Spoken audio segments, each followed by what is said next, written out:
The words on the wall seemed to pulse under the flickering light. Ask her who locked room 13. Tonya turned slowly towards the matron. The old woman stood trembling, tears sliding silently down her face. Outside, something scraped its nails slowly across the door. Patient, listening, waiting. Tonya's voice came out weak. Matron. The woman shook her head immediately. No, Dora spoke. You told everyone it was electrical fault. The matron covered her ears. Stop! But you knew the truth. Stop! The room shook violently with her scream. The scratching sound stopped instantly. Silence filled the room again.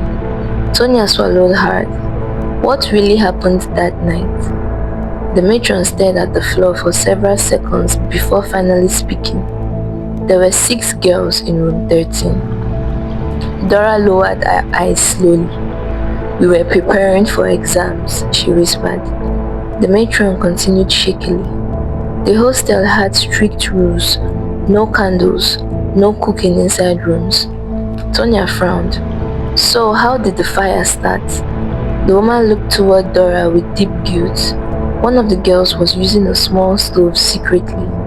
Dora nodded weakly. We only wanted to boil water. The matron's breathing became uneven.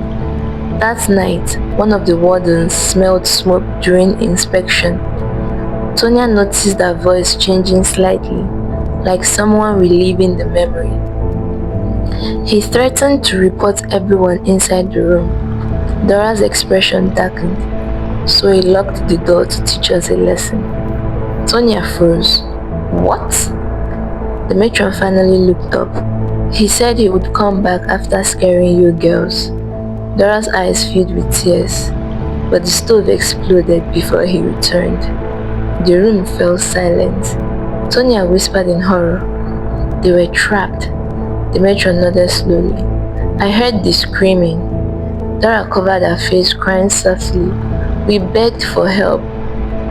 Tonya looked between them, horrified. Who locked the door?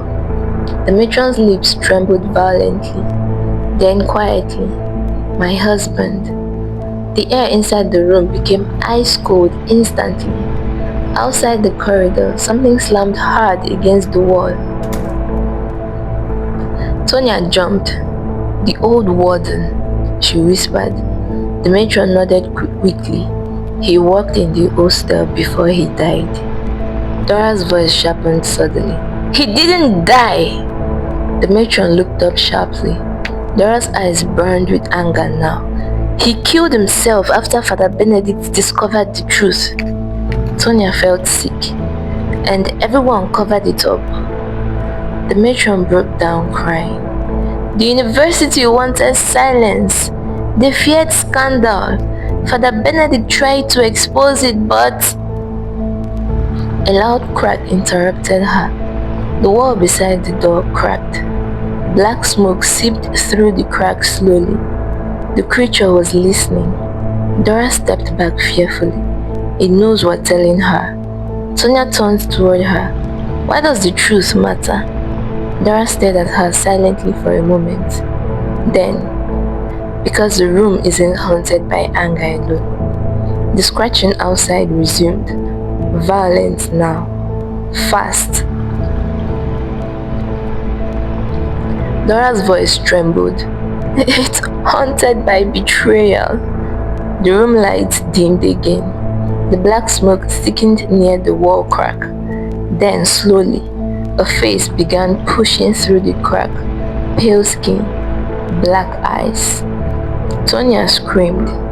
The creature's voice slithered into the room. He left us to burn. Its head pushed further through impossibly, bones cracking loudly. And she let everyone forget. The matron collapsed to her knees crying. I was afraid! The creature laughed softly. Yes, its eyes locked onto Tonya, but now she remembers. The wall cracked with the door wider suddenly. The creature began forcing itself into the room, its limbs twisting unnaturally through the opening. Dora backed away. "It's becoming stronger from the truth." Father Benedict's distorted voice echoed from outside the door. "It wants confession." Tonya looked desperately between them. "How do we stop it?"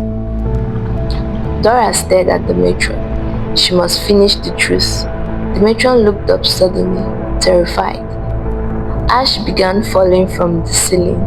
The creature crawled further inside, and behind its skin, more trapped faces moved, screaming beneath its body. Waiting. Hungry.